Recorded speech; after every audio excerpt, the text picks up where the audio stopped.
अगर आप railway group D और एनटीपीसी के एग्जाम में बैठने वाले हैं तो यह वीडियो आपके लिए सबसे बेहतर साबित होने वाली है, क्योंकि इस वीडियो में हमने बताया है कि एग्जाम में क्वेश्चंस का क्राइटेरिया क्या होता है। और दोस्तों, बहुत तेजी से इस वीडियो को खत्म करेंगे।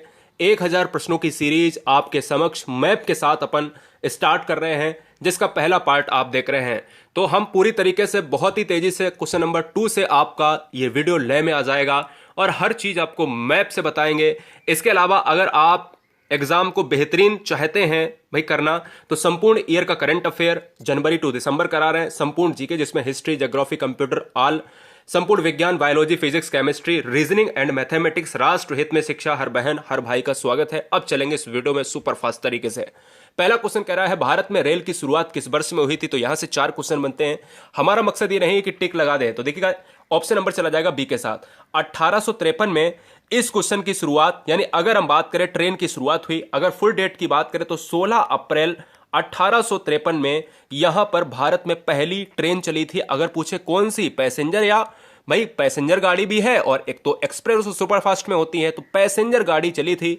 गति बड़ा धीमी थी, लेकिन अगर क्वेश्चन में पूछे कितने किलोमीटर तक पहली ट्रेन ने दूरी तय की, 34 किलोमीटर। कहां से कहां तक चली, तो बॉम्बे टू यानी मुंबई टू ठाणे के बीच में बोरीबंदर स्टेशन था, मुंबई का बोरीबंदर स्टेशन। और यह पार्ट पड़ता है महाराष्ट्र में। तो यह बताओ महाराष्ट्र हमारा मैप में कहां है। महाराष्ट्र हमारा मैप में यह रहा। इसकी राजधानी कहां पर है सर, इसकी राजधानी है मुंबई, और मुंबई एक बंदरगाह भी है। तो फिलहाल सारे ऑप्शन, सारे क्वेश्चन क्लियर हो गए हैं। सब्सक्राइब कर लेना अगर बेहतरीन यहां पर वीडियो आपको साबित हो, वरना हर बहन हर भाई का सिलेक्शन चाहिए यार। देखते जाइए, वॉच करिए। श्रीलंका भारत के दक्षिण पूर्वी तट के पाक जलमंडल और डॉट डॉट की खाड़ी के बीच स्थित है। अब देखिएगा, जब भी बात करता है भारत और श्रीलंका के बीच में, और भारत और श्रीलंका के बीच में आपको 3 पॉइंट इंपॉर्टेंट तरीके से याद रखने हैं। क्या आपने हमेशा की तरह देखा होगा कि यहां पर आपको मैप में एक श्रीलंका लटका हुआ दिखाई देता है, जो भारत के समीप आप देखते हैं। तो भारत और यहां पर इसके बीच में जो पॉइंट है उसको हम मन्नार की खाड़ी कहते हैं। उसी की बात करते हैं। यहां पर आदम ब्रिज है, तो क्वेश्चन में आ सकता है कि ये आदम ब्रिज कहां पर है, किन 2 देशों के बीच में है। तो श्रीलंका और भारत के मध्य आदम ब्रिज है, मन्नार की खाड़ी है और रामेश्वरम है, जिसको हम पम्बन द्वीप भी श्रेणी देते हैं। फिलहाल यहां पर एक वर्ड यूज हुआ है श्रीलंका। तो श्रीलंका की बात करें तो श्रीलंका की राजधानी दोस्तों एक नई बन गई है, जिसको हम कहते हैं जयवर्धनेपुरम। क्या जयवर्धनेपुरम एक नई राजधानी है, और पुरानी राजधानी क्या है, पुरानी राजधानी दोस्तों है यहां पर कोलंबो है। यह भी आपको याद रखना है। बहुत बढ़िया। और क्वेश्चन नंबर नेक्स्ट की बात करेंगे तो यार फिलहाल आंसर क्या चला जाएगा, आंसर चला जाएगा यहां पर मन्नार के साथ चला जाएगा। ठीक है। क्वेश्चन नंबर 3 आपसे कह रहा है कि नव स्थापित railway zone East Coast Railway का मुख्यालय कहां पर है। अब देखो, नव स्थापित का मतलब है जो अभी नया स्थापित हुआ है रेलवे जोन। गलत होगा क्वेश्चन, हो सकता है गलत हो जाए, कोई बात नहीं, यह कि एग्जाम में तो सही होना चाहिए ना। यहां गलत करो या एग्जाम में गलत करो, आपके ऊपर निर्भर है। तो इस क्वेश्चन का जो राइट आंसर जाएगा, बहुत सारे बच्चे परेशान है कि भाई इस क्वेश्चन का राइट आंसर क्या होगा। जो बच्चे भुवनेश्वर मार रहे हैं तो उनका आंसर सही है। अब पार्ट की बात करें, भुवनेश्वर मैप में कहां है, तो याद रखो भुवनेश्वर कोई राज्य नहीं है। भुवनेश्वर उड़ीसा की राजधानी है। किसकी राजधानी है, यह उड़ीसा की राजधानी है। यह भी आपको याद रखना है। तो उड़ीसा की राजधानी क्या है, भुवनेश्वर है। और उड़ीसा और तमिलनाडु ऐसे 2 क्षेत्र हैं जहां पर, उड़ीसा, तमिलनाडु और आंध्र प्रदेश ऐसे 2 क्षेत्र हैं जहां पर जनवरी में, दिसंबर में वर्षा होती है, यानी सर्दियों में वर्षा होती है। कारण क्या है, पश्चिमी विक्षोभ। क्वेश्चन नंबर 4, भारत में सबसे लंबा सफर तय करने वाली ट्रेन का नाम क्या है। तो याद रखिएगा दोस्तों, भारत में सबसे लंबा सफर को तय करने वाली ट्रेन का नाम है डिब्रूगढ़ की बात करते हैं। कन्याकुमारी से डिब्रूगढ़ की बात करते हैं। यानी अगर हम बात करें ऊपर से, अगर बात करें नॉर्थ टू यहां पर साउथ के तहत जो है ट्रेन जाती है, तो उस ट्रेन का नाम है विवेक एक्सप्रेस का नाम जाएगा, यानी ऑप्शन नंबर सी के साथ चला जाएगा। याद रखेंगे, ठीक है ना। क्वेश्चन नंबर नेक्स्ट की बात करें। क्वेश्चन नंबर नेक्स्ट है दोस्तों 5, विश्व तंबाकू निषेध दिवस अपन कब मनाते हैं। हर तरीके का क्वेश्चन मिलेगा, हर तरीके का क्वेश्चन मिलेगा, घबराने की कोई बात नहीं है भैया, है ना। तो हर बेहतरीन तरीके से सारे क्वेश्चंस को अपन क्या करेंगे, सारे पॉइंट को अपन करेंगे क्लियर। विश्व तंबाकू निषेध दिवस की बात करें तो विश्व तंबाकू निषेध दिवस की बात करते हैं तो हम एंटी टोबैको डे हम इंग्लिश में कहते हैं, जिसका नाम यानी जिसका ऑप्शन चला जाएगा बी के साथ। हमारा राइट आंसर जाएगा बी के साथ। अगर क्वेश्चन में पूछे कि भारत में सबसे ज्यादा तंबाकू कहां पर होता है, तो भारत में सबसे ज्यादा तंबाकू होता है, मैं आपको बताऊं कि यहां पर पड़ता है आंध्र प्रदेश। तो आंध्र प्रदेश में एक शहर है राजमुंद्री, तो तंबाकू अनुसंधान केंद्र राजमुंद्री यानी आंध्र प्रदेश को कहा जाता है। फिलहाल ऑप्शन नंबर बी के साथ चला जाएगा। तंबाकू में एक विषैला पदार्थ है जिसको निकोटीन कहा जाता है। और क्वेश्चन नंबर 6 की बात करेंगे, विश्व कछुआ दिवस कब मनाया जाता है? तो विश्व कछुआ दिवस के लिए ऑप्शन है आपके 4, 1 मई, 14 मई, 23 मई या फिर 30 मई। तो याद रखिएगा इस क्वेश्चन का जो राइट आंसर जाएगा ऑप्शन नंबर चला जाएगा 23 मई के साथ कछुआ दिवस। देखिए गलत होने दीजिए, लेकिन आपका आंसर, आपके अंदर ज्ञान कितना बढ़ रहा है ये बहुत इंपॉर्टेंट है। ये क्वेश्चन पहले रेलवे में पूछा गया था, ठीक है ना, कछुआ वाला। तो हमने एंटी टोबैको भी करा दिया है और कछुआ दिवस से भी करा दिया है। अब बात आती है, थोड़ा सा वर्ड में घुसते हैं। किस देश का प्राचीन नाम पारसिया था, या किस देश का प्राचीन नाम पारसिया है? अब देखो पारसिया से यहां से एक ही क्वेश्चन नहीं बनेगा, यहां से बहुत सारे क्वेश्चन बनेंगे, आपको मजा आ जाएगा। देखिए टिक लगा दो या आगे बढ़ जाओ, टिक लगा दो या आगे बढ़ जाओ, या फिर उसकी पूरी व्याख्या कर दो। तो भाई व्याख्या करने के लिए हम बेहतरीन तरीके से आपको बताते हैं और 10 सेकंड के अंदर क्वेश्चन भी उड़ाना होता है। किस देश का प्राचीन नाम पारसिया है? तो उसका राइट आंसर जाएगा ऑप्शन नंबर ए के साथ, यानी ईरान हो जाएगा। अब समझो ईरान की एक और क्वेश्चन आता है कि ईरान की राजधानी क्या है दोस्तों? तो ईरान की राजधानी है तेहरान है, ठीक है ना। एक और क्वेश्चन आता है कि ईरान को और किस नाम से जानते हैं? तो ईरान को और किस नाम से जानते हैं? फार्मोसा के नाम से जानते हैं क्या? जल्दी से बताओ, जल्दी से बताओ, ईरान का पुराना नाम और क्या है? तो फिलहाल ऑप्शन नंबर इसी पर आपका यहीं से आंसर चला जाएगा, कोई दिक्कत नहीं है। ईरान की राजधानी आपको बताया तेहरान है और ईरान की मुद्रा है रियाल है, यह भी आपको याद रखना है। जबकि इराक की राजधानी है बगदाद। फिलहाल ऑप्शन नंबर फर्स्ट के साथ जाएगा। Question number next. अब देखो फार्मोसा अभी मैंने नाम लिया था, किस देश का प्राचीन नाम फार्मोसा है? अब बात आती है फार्मोसा की, तो फार्मोसा ईरान का नाम नहीं होगा, ईरान का नाम है पारसिया, हमने बताया ऊपर अगर बात करें, है ना। तो अगर हम बात करें फार्मोसा की बात करें तो यहां पर फार्मोसा चला जाएगा ताइवान के साथ। ताइवान की राजधानी क्या है? तो ताइवान की राजधानी है ताइपे है, ठीक है, यह भी आपको याद रखना। तो ऑप्शन नंबर चला जाएगा किसके साथ? सी के साथ चला जाएगा। Question number next. Railway staff college कहां पर स्थित है? बड़ा ही सुंदर सा प्रश्न है। हम तो कहते हैं आपके सारे क्वेश्चन अगर यहां पर गलत हो जाए तो भी बहुत आप फायदे में रहोगे। क्यों? क्योंकि एग्जाम में सही हो जाएंगे। अरे भाई एग्जाम ही तो हमें सही करना है, और हमें क्या दुनियादारी से मतलब है। रेलवे स्टाफ कॉलेज कहां पर स्थित है? तो रेलवे स्टाफ कॉलेज है दोस्तों कहां पर? पूना। यहां पर दिल्ली लिखना था, यहां पर मिस हो गया, कोई बात नहीं। बड़ोदरा की बात करें, इलाहाबाद की बात करें, तो याद रखिएगा हमारा जो राइट आंसर जाएगा ऑप्शन नंबर सी के साथ जाएगा, बड़ोदरा। पॉइंट की बात करें तो बड़ोदरा कहां का है दोस्तों? गुजरात का पार्ट है। गुजरात का पार्ट करें तो गुजरात में एक और क्वेश्चन आता है, ये बताओ गुजरात की बात कर रहा है तो गुजरात में सबसे ज्यादा क्या होता है? तो गुजरात की बात करें तो दोस्तों गुजरात में सबसे ज्यादा, भारत में सबसे ज्यादा नमक कहां पर होता है? तो नमक होता है गुजरात में होता है। राजधानी गांधीनगर। जिस समय वीडियो बना रहा हूं उस समय यहां के सीएम की बात करें तो Vijay Rupani. Question number 10। Africa की मूलभूत जनजाति पिग्मी किस नदी की घाटी में पाई जाती है? तो क्वेश्चन यहीं से बन गया, क्वेश्चन आपसे यहीं से बन गया कि पिग्मी जनजाति जो है वो कहां की है? अफ्रीका की है, ठीक है ना। अफ्रीका की अगर पिग्मी जनजाति है तो ये बताओ कि वो कहां पर रहती है, किस नदी की घाटी में पाई जाती है? तो दोस्तों वो नदी की घाटी नाइजर है, जाम्बेजी है, नील है या कांगो है? जवाब दीजिएगा। हो सकता है आंसर आपके दिमाग में सेट हो गया हो, तो हम बताते हैं अब आंसर, यानी कांगो हो जाएगा। तो याद रखिएगा कांगो को एक और क्वेश्चन के नाम से जानते हैं, एक और जो है शब्द के नाम से जानते हैं। तो यहां पर एक पॉइंट अगर आ जाए ऑप्शन में, जायरे लिखा जाए, अगर क्वेश्चन में पूछा जाए कांगो को और क्या कहते हैं, जायरे भी कहा जाता है, ठीक है ना। अफ्रीका की मूलभूत जनजाति पिग्मी किस नदी के किनारे है? तो आप जायरे को भी मार सकते हो, इसलिए राइट आंसर जाएगा ऑप्शन नंबर डी के साथ। Question number 11। श्रीलंका को पहले किस नाम से जाना जाता था? श्रीलंका की बात करी हमने, आपको बताया कि फार्मोसा ताइवान की बात करी है ना, पार्सियन की बात करी तो हमने ईरान की बात करी। अब श्रीलंका को, श्रीलंका की राजधानी क्या है? श्रीलंका की राजधानी है कोलंबो और नई राजधानी बनी है जयवर्धनेपुरम। श्रीलंका की बात करें, श्रीलंका को सबसे पहले किस नाम से जाना जाता था? तो उसका नाम है दोस्तों सीलोन के नाम से जाना जाता था। याद रखिएगा ऑप्शन नंबर हमारा फर्स्ट के साथ चला जाएगा। भारत और श्रीलंका के बीच में कौन सा जो है आपका द्वीप की बात करते हैं? तो पम्बन द्वीप है। भारत और श्रीलंका के बीच खाड़ी की बात करें तो मन्नार की खाड़ी है। तो फिलहाल ऑप्शन नंबर चला जाएगा ए के साथ। Question number next. निम्नलिखित में से भारत का सबसे लंबा रेलवे पुल स्थित कहां पर है? कौन सी नदी पर भारत का सबसे लंबा पुल है, यह आपको बताना है। लंबा पुल, रेलवे का लंबा पुल है। एग्जाम पॉइंट ऑफ व्यू से रेलवे के क्वेश्चंस बहुत ही जबरदस्त पूछे जाते हैं, तो याद रखिएगा रेलवे के सबसे लंबा पुल की बात आती है, बेमनाड झील की बात आती है। अब पॉइंट ये आता है कि बेमनाड झील हो या बेमनाड नदी हो, ये दोनों नदियां हैं कहां पर? तो देखिएगा मैप में अगर बात करें तो ये वाला आपको लास्ट वाला केरल का पॉइंट देख रहा है। केरल में दोस्तों, केरल की बात करें तो केरल की राजधानी है त्रिवेंद्रम। इसको त्रिवअनंतपुरम भी कहते हैं। क्या? त्रिवेंद्रम को हम तिरुअनंतपुरम भी कहते हैं। बेमनाड झील, बेमनाड नदी, ये सभी हमारी कहां पर है? केरल राज्य में है। और केरल राज्य एक ऐसा है जो भारत का सबसे ज्यादा साक्षरता वाला राज्य है। 93% साक्षरता यहां पर पाई जाती है। क्वेश्चन यहीं पर नहीं थमता है, कहता है कि पूरे भारत में एकमात्र ऐसा राज्य बताओ जिसमें सबसे ज्यादा पुरुषों से महिलाएं ज्यादा हैं। तो पुरुषों से महिलाएं किस प्रदेश में ज्यादा हैं? वो है दोस्तों केरल राज्य में है। महिलाओं की संख्या यानी फीमेल की संख्या ज्यादा है और मेल की संख्या कम है, ठीक है ना। केरल में सबसे ज्यादा आपके हाथी बहुत ही ज्यादा होते हैं, जिसका नाम है पेरियार अभ्यारण्य। Question number next. कश्मीर में निर्माण किया जा रहा दुनिया का सबसे ऊंचा रेलवे पुल किस नदी पर है? कश्मीर में स्थित एक पुल है जो निर्मित हो चुका है और कुछ बचा हुआ भाग है जो निर्माण हो रहा है। उसका नाम क्या है, यानी वो किस नदी पर है? तो यार नाम की तो बात छोड़ो, कश्मीर में है तो कश्मीर से जाना जाएगा। और फिलहाल अगर हम बात करें वो रेलवे एक पुल है और ऊंचा की बात कर रहा है तो ऊंचे में एक सबसे हाईएस्ट की बात करते हैं, एक बड़े में होता है एक ऊंचे में होता है। तो ऊंचे की बात करेंगे तो दोस्तों चिनाब नदी पर है।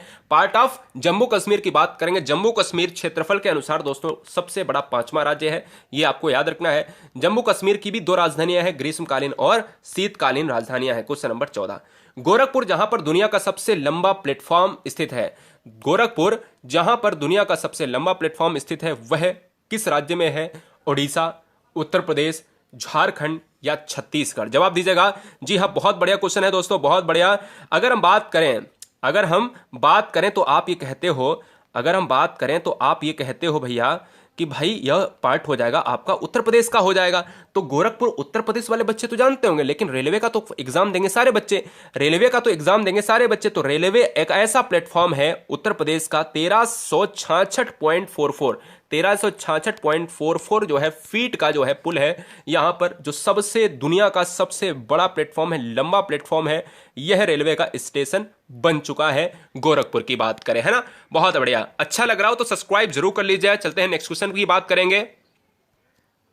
15वां क्वेश्चन कह रहा है राष्ट्रीय का, भारत की बात करें, राष्ट्रीय कवि किसे माना जाता है? तो ये भी जीके का पोर्शन था, एक्चुअल में हिंदी से प्रश्न जीके में समाहित कर दिया गया और बहुत एग्जामों में देखा गया। तो भैया सिंपल सी बात है, माखनलाल चतुर्वेदी, सुभद्रा कुमारी चौहान, मैथिली शरण गुप्त, सुमित्रा नंदन पंत। तो भाई सिंपल सी बात करें तो भैया यहां पर राइट आंसर जाएगा ऑप्शन नंबर सी के साथ, मैथिली शरण गुप्त के साथ यहां पर चला जाएगा। इनकी प्रमुख रचना कौन सी है? यशोधरा है। और याद रखिएगा एक झांसी की रानी भी कृति है जिनका नाम है सुभद्रा कुमारी चौहान ने लिखी है। क्वेश्चन नंबर नेक्स्ट, सत्यमेव जयते भारत के राष्ट्रीय चिन्ह में कहां से लिया गया है? तो भैया यहां पर ऑप्शन नंबर 4 आपके सामने है कि सत्यमेव जयते में उत्कीर्णित जो चक्र है उसमें तीलियां कितनी है? तो आप सभी को बताया था, उसका आंसर आपको नीचे टाइप करना है। इसके अलावा अगर बात करें सत्यमेव जयते की बात करें तो यहां पर मुंडको उपनिषद से लिया गया है, यानी ऑप्शन नंबर चला जाएगा किसके साथ? डी के साथ चला जाएगा। ये बहुत ही जबरदस्त क्वेश्चन है, ऑप्शन नंबर हमारा डी के साथ जाएगा। ऋग्वेद की बात करें तो ऋग्वेद की बात करें एक प्राचीनतम ग्रंथ है, प्राचीनतम वेद की बात करता है और वेदों की संख्या भारत के वैदिक काल में अगर हम बात करें तो 4 मानी गई है, ऋग्वेद, सामवेद, यजुर्वेद और अथर्ववेद। क्वेश्चन नंबर नेक्स्ट, नील नदी को किस देश का वरदान कहा जाता है? जिस समय अगर हम बात करें वरदान की बात करते हैं तो हम तुर्की, कुवैत, मिस्र या कनाडा। तो नील नदी को हम किस देश का वरदान कहते हैं? तो हमारा जो राइट आंसर जाएगा वो ऑप्शन नंबर चला जाएगा मिस्र के साथ चला जाएगा, क्योंकि मिस्र की प्रमुख नदी, मिस्र की जीवन रेखा नदी नील नदी को कहा जाता है। विश्व की सबसे बड़ी नदी कौन सी है? यानी अगर हम बात करें वर्ल्ड की सबसे जो है लंबी नदी के बारे में अगर बात करें तो वो दोस्तों नील नदी होगी। अगर सबसे जो है एरिया वाइज के अनुसार लंबी नदी की बात करें तो वो कौन सी होगी? वो होगी अमेजॉन नदी होगी। इसके अलावा अगर बात करें नील की बात करें तो यहां पर राइट आंसर जाएगा मिस्र। राजधानी काहिरा की बात करेगा। ऐसे ही अगर बात करें बिहार की राजधानी पटना है। बिहार में एक शोक नदी है जिसका नाम है क्या? शोक नदी को कहा जाता है दोस्तों, बहुत बढ़िया। तो शोक नदी है दोस्तों कोसी है, ये भी आपको याद रखना है। नेक्स्ट वन की बात करें, क्वेश्चन नंबर नेक्स्ट आपके स्क्रीन पर है, मालती माधव किसकी कृति है? तो मालती माधव किसकी कृति है? ये क्यों क्वेश्चन आया है? क्योंकि ये जीके के हिस्टोरिकल जीके से क्वेश्चन आता है, क्योंकि प्राचीन काल में जो लेखक रहे हैं वो बेहतरीन विद्वान रहे हैं और वहां से जीके में क्वेश्चन पूछा गया था मालती माधव, जिसमें बच्चे भवभूति लगाकर आए थे। बिल्कुल राइट आंसर सही है, यानी ऑप्शन नंबर हमारा सी के साथ चला जाएगा, ठीक है ना, बहुत अच्छे। नेक्स्ट वन की बात करेंगे, विश्व की पहली महिला प्रधानमंत्री कौन थी? कौन से देश की थी और उनका नाम क्या था? देखिए जब भी हम बात करते हैं भारत में पहली मुख्यमंत्री कौन थी तो वो उत्तर प्रदेश से रिलेट करती हैं। जब हम पूरे विश्व की बात करें तो हम प्रधानमंत्री की बात करते हैं तो वो श्रीलंका से आने वाली श्रीमती भंडार नायके की बात होती है, यानी ऑप्शन नंबर हमारा किसके साथ जाएगा? ए को अपन लॉक कर जाएंगे। श्रीलंका के बारे में हम पहले ही फैक्ट पढ़ चुके हैं, यानी श्रीलंका एक ऐसा देश है जहां पर 2 राजधानियां हैं, जयवर्धनेपुरम और कोलंबो, ठीक है ना, जयवर्धनेपुरम और कोलंबो है। सीलोन इसका प्राचीन नाम है, श्रीलंका का सीलोन प्राचीन नाम था, याद रखिएगा। 1987 में इसका नाम श्रीलंका बदलकर कर दिया गया, इसके पहले सीलोन नाम था। भारत और श्रीलंका को अलग करने के लिए पम्बन द्वीप, रामेश्वरम और आदम ब्रिज जैसे ऑप्शंस आपको मिले तो आप मार दीजिएगा। रेडियम की खोज किसने की थी? तो रेडियम की खोज दोस्तों की है रदरफोर्ड, चैडविक, मैडम क्यूरी या फिर डाल्टन। तो यहां पर जो राइट आंसर जाएगा वो ऑप्शन नंबर किसके साथ जाएगा? मैडम क्यूरी के साथ जाएगा। और मैडम क्यूरी के लिए यहां पर इसके लिए मिला था नोबेल मिला था, यानी ऑप्शन नंबर चला जाएगा सी के साथ। क्वेश्चन नंबर नेक्स्ट की बात करेंगे, स्वस्थ मनुष्य का रक्तचाप कितना होता है? जितने भी परिवार हमारे वीडियो देख रहे हैं अपना शहर जरूर लिखें कि आप किस शहर से आते हैं, आपने कहां से फॉर्म डाला है, ठीक है ना, ये जरूर बताएं। स्वस्थ मनुष्य का रक्तचाप कितना होता है? तो स्वस्थ मनुष्य का रक्तचाप होता है दोस्तों, यहां पर अगर बात करें, जहां पर आप बात करते हो ना बीपी लो बीपी हाई, तो यार बीपी लो बीपी हाई हमारा कितना मैक्सिमम आपका यहां पर कितना होना चाहिए? 120 होना चाहिए। मतलब इससे अगर ज्यादा है तो आप कहते हो बीपी बढ़ा हुआ है। अगर आपका 80 से कम है तो आप कहते हो कि भाई 60 अगर है तो बीपी हमारा लो है। तो हम नमक जैसे पानी की बात करते हैं, हम नमक का पानी पीते हैं, ज्यादा हो जाता है तो हम कहते हैं भाई चीनी का यूज हम करेंगे। तो फिलहाल अगर हम बात करें वो तो अलग बात है, तो 120 और 80 होना चाहिए। तो यहां पर जो राइट आंसर जाएगा वो ऑप्शन नंबर फर्स्ट के साथ जाएगा। क्वेश्चन नंबर नेक्स्ट की बात करेंगे, रक्त में ग्लूकोज की मात्रा को कौन नियंत्रित करता है, यानी कौन बैलेंस बनाता है ब्लड में ग्लूकोज की मात्रा को? इंसुलिन, वसा, प्रोटीन या फिर ऑल एबव। तो जब भी हम बात करते हैं रक्त में ग्लूकोज की मात्रा, जो आपकी बैलेंस होती है वो होती है दोस्तों इंसुलिन से होती है। क्या जवाब दीजिएगा? बिल्कुल सही बात है, क्योंकि इंसुलिन आपके रिलेट करता है किससे? आपके रिलेट करता है भाई अग्न्याशय से रिलेट करता है, और आपको जब भैया हो जाती है डायबिटीज तो उससे रिलेट करता है, ठीक है ना। तो इसलिए राइट आंसर जाएगा ऑप्शन नंबर इंसुलिन के साथ। और इंसुलिन की टीके की खोज करी है जो है वेटिंग एंड वेस्ट ने। Question number 23, warm blooded animal कौन सा है? नियत तापी प्राणी कौन सा है? कौवा, कबूतर, मछली और चमगादड़। नियत तापी प्राणी आपसे पूछ रहा है कौन सा है, तो जवाब दीजिएगा कौवा, कबूतर, मछली और चमगादड़। तो इस क्वेश्चन का जो राइट आंसर जाएगा वो चमगादड़ के साथ चला जाएगा। चमगादड़ यहां पर हो जाएगा। और याद रखिएगा चमगादड़ को किस श्रेणी में रखा जाता है? चमगादड़ स्तनी श्रेणी में रखा जाता है, यानी चमगादड़ अपने अंडे नहीं देता है। चमगादड़ एक ऐसा पक्षी है जो अपने बच्चे देता है, बाद बाकी सभी अंडे देते हैं। ऑप्शन नंबर चला जाएगा डी के साथ। क्वेश्चन नंबर 24, पत्ती का प्रमुख कार्य क्या है? यहां पर ऑप्शन नंबर 3 ही है, केवल एक मिस हो गया, कोई बात नहीं, लगाइएगा और आंसर दीजिएगा, ये तो सरल हो जाएगा फिर तो आपके लिए, एक ऑप्शन अगर कम है। पत्ती का प्रमुख कार्य क्या है? तो यहां पर एक क्वेश्चन बनता है कि बताओ कि मनुष्य एक तरफ मानव है, यानी एक तरफ आपका ह्यूमन है, एक तरफ आपका ह्यूमन है और एक तरफ आपका पेड़ की पत्ती है। तो पत्ती में दोस्तों क्लोरोफिल की वजह से वहां पर पाया जाता है हरा रंग, और पत्ती में क्या होता है? पत्ती में होता है मैग्नीशियम। और ऐसे ही दोस्तों ह्यूमन के ब्लड में पाया जाता है फेरस। तो क्वेश्चन पिछली बार यह आया था कि मनुष्य के ब्लड में अगर लोहा पाया जाता है, तो इसी प्रकार पत्तियों में क्या पाया जाता है? तो मैग्नीशियम पाया जाता है। पत्ती का प्रमुख कार्य क्या होता है? भोजन का बनाना, यानी खुद ही भोजन का निर्माण करना दोस्तों, ठीक है ना। तो भोजन का यहां पर तैयार करना यानी बनाना हो जाएगा, यानी ऑप्शन नंबर बी के साथ। क्वेश्चन नंबर 25, महाभारत का युद्ध कितने दिन तक चला था? 15, 16, 18, 13। तो इस क्वेश्चन का जो राइट आंसर जाएगा भाई, आप सिंपल सी बात करें तो महाभारत का युद्ध कहीं ना कहीं आप देखते हो जो सबसे ज्यादा एग्जाम में क्वेश्चन ट्रेंड करता है, जिसमें हम 18 दिन को हम ऑप्शन को चूज करते हैं और बिल्कुल आंसर सही हो जाता है। अगर आप 15, 16 और 13 चूज कर रहे हैं तो आप गलत हैं, सही करें। लोकसभा में सदस्यों की संख्या कितनी होती है? तो याद रखिएगा लोकसभा की बात करें वर्तमान में कितनी है, और अगर हम टोटल की बात करें तो हम 552 लगाते हैं, लेकिन ऑप्शन के हिसाब से हमें क्या लगाना है? लोकसभा की बात करें तो लोकसभा प्लस राज्यसभा और प्लस प्रेसिडेंट यानी राष्ट्रपति, ये मिलकर क्या बनाते हैं? ये मिलकर एक संसद का निर्माण करते हैं। तो क्वेश्चन क्या बनता है, ये बताओ कि संसद किनसे मिलकर बनती है? तो संसद मिलकर बनती है भैया लोकसभा, राज्यसभा और प्रेसिडेंट यानी राष्ट्रपति से मिलकर बनती है। और संसद में लोकसभा जो कहलाता है वो दोस्तों अस्थायी सदन या निम्न सदन कहलाता है, याद रखिएगा निम्न सदन कहलाता है। और इसमें सदस्यों की संख्या 545 के साथ चला जाएगा। इसको भंग करने का काम करता है राष्ट्रपति। कोणार्क का सूर्य मंदिर किस राज्य में स्थित है? तो याद रखिएगा कोणार्क का सूर्य मंदिर पूछ रहा है गुजरात, उत्तर प्रदेश, ओडिशा, कर्नाटक। तो यहां पर अगर हम बात करें इस क्वेश्चन का जो राइट आंसर जाएगा वो किसके साथ जाएगा? वो जाएगा उड़ीसा के साथ। अगर भारत की बात करें तो भारत में उड़ीसा कहां पर है दोस्तों? तो याद रखिएगा भारत में उड़ीसा आपका ये पार्ट रहा। उड़ीसा की राजधानी कहां पर है सर? उड़ीसा की राजधानी है भुवनेश्वर में है। और याद रखिएगा कोणार्क मंदिर हमारा सूर्य मंदिर कहलाता है। ऑप्शन नंबर सी के साथ चला जाएगा। 28 की बात करेंगे, भगत सिंह को कब फांसी दी गई थी? 23 मार्च 1936, 23 मार्च 1931, 24 अक्टूबर 1931 या फिर 25 दिसंबर 1932। एक बार सब्सक्राइब करेंगे, हर बच्चा सब्सक्राइब करेगा Guruji world exam study platform. Railway exam अब की बार रेलवे पार, जी हां रेलवे एग्जाम को पूरा क्रैक करना है। पूरा 2000 से लेकर हम पूरी जनवरी से लेकर जितना भी आपका दिसंबर तक का करंट है वो पूरा करवा रहे हैं। याद रखिएगा आप वीडियो देख सकते हो, समय समाप्त नहीं करना है अपनी लाइफ का, समय तो अभी स्टार्ट हुआ है आपका। अगली वैकेंसीज कभी नहीं आने वाली है, ये वैकेंसीज बहुत सुनहरा मौका है आपके लिए। भगत सिंह को कब फांसी दी गई थी? तो यहां पर जो 1931 बच्चे मार रहे हैं और वो भी 23 मार्च वाला, वही आंसर आपका सही है। 23 मार्च 1931 को यहां पर भगत सिंह को फांसी दी गई थी। 29, फादर ऑफ कंप्यूटर किसे कहा जाता है? फादर ऑफ कंप्यूटर किसे कहा जाता है? वाटसन बेबेज, जेम्स वॉट, नियो लिगार्ड और चार्ल्स बेबेज। देखिएगा अगर कंप्यूटर की बात करते हैं तो कंप्यूटर को हम यहां पर कहते हैं हिंदी में संगणक कहते हैं। क्या? संगणक कहते हैं। और याद रखिएगा कंप्यूटर की बात करें तो यहां पर चार्ल्स बेबेज कहे जाते हैं इसके पितामह। और ऑप्शन नंबर चला जाएगा डी के साथ। क्वेश्चन नंबर ये 29 था ना, 29 था, यहां पर थोड़ा सा मिसप्रिंट हुआ है, यहां 30 कर लीजिएगा, है ना, 30 कर लीजिएगा, यहां 30 आप कर लीजिएगा। और याद रखिएगा आईसीसी क्या होता है? आईसीसी होता है इंटरनेशनल क्रिकेट काउंसिल, जो आपके वर्ल्ड क्रिकेट की बात करता है।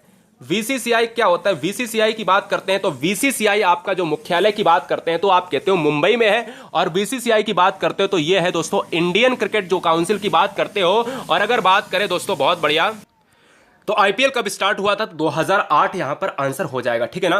तो यहां पर आईपीएल का मतलब होता है इंडियन प्रीमियर लीग, जो आपके यहां पर इस साल नहीं हो पाया है। और यहां पर अगर बात करें क्वेश्चन नंबर नेक्स्ट की, और दोस्तों ये रहा 31, भोर का तारा यानी मॉर्निंग स्टार किसे कहते हैं? तो यहां से बहुत सारे क्वेश्चन बनते हैं। आपसे ये कहता है, क्या कहता है? आपसे कहता है कि भाई इवनिंग स्टार, मॉर्निंग स्टार, सांझ का तारा, भोर का तारा, पृथ्वी की बहन। ये अगर सभी जितने भी रिलेशन पूछे जाए कि भाई इवनिंग स्टार किसे कहते हैं, मॉर्निंग स्टार किसे कहते हैं, या सांझ का तारा, भोर का तारा, तो इन्हीं को नाम को हम जानते हैं, किसको? हम शुक्र को कहते हैं। शुक्र की बात करें तो एक क्वेश्चन आता है, एक तो ये क्वेश्चन आता है कि सूर्य के सबसे पास में कौन सा ग्रह है, और एक क्वेश्चन आता है कि पृथ्वी के सबसे पास में ग्रह कौन सा है। तो अगर सूर्य के सबसे पास में ग्रह पूछा जाए तो आपका हो जाएगा मरकरी की बात करता है यानी बुध की बात करेगा, और इधर आपका हो जाएगा वीनस की बात करेगा, यानी पृथ्वी के सबसे पास में ग्रह है आपका शुक्र है, और बुध की बात करें तो वो है सूर्य के पास में, ठीक है ना। तो राइट आंसर चला जाएगा ऑप्शन नंबर ए के साथ चला जाएगा, भोर का तारा यानी मॉर्निंग स्टार, इसे ही कहा जाता है, याद रखना है।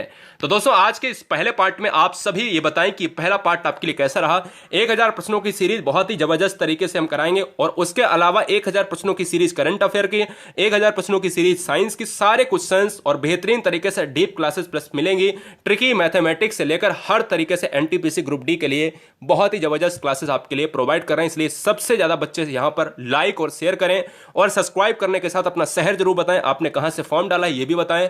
हर बहन हर भाई को इंकलाब जिंदाबाद। आप सभी के परिवारों, माता पिता को मेरा बहुत सारा सैल्यूट दोस्तों, क्योंकि इस बार सिलेक्शन लेना है और अपने परिवार को खुश करना है। वंदे मातरम। ये वीडियो में नीचे जरूर बताएं कि वीडियो आपके लिए लगा कैसा, कैसा रहा। 31 प्रश्नों में कितने प्रश्न आपके अच्छे किए हैं, भाई कुछ सीखा है या नहीं। गलत करना और कितना स्कोर है ये मायने नहीं रखता, एग्जाम में मायने रखता है कि आपका स्कोर क्या है। यहां गलत करो चलेगा, लेकिन सीख कर वहां आपको गलत नहीं करना है, ठीक है ना।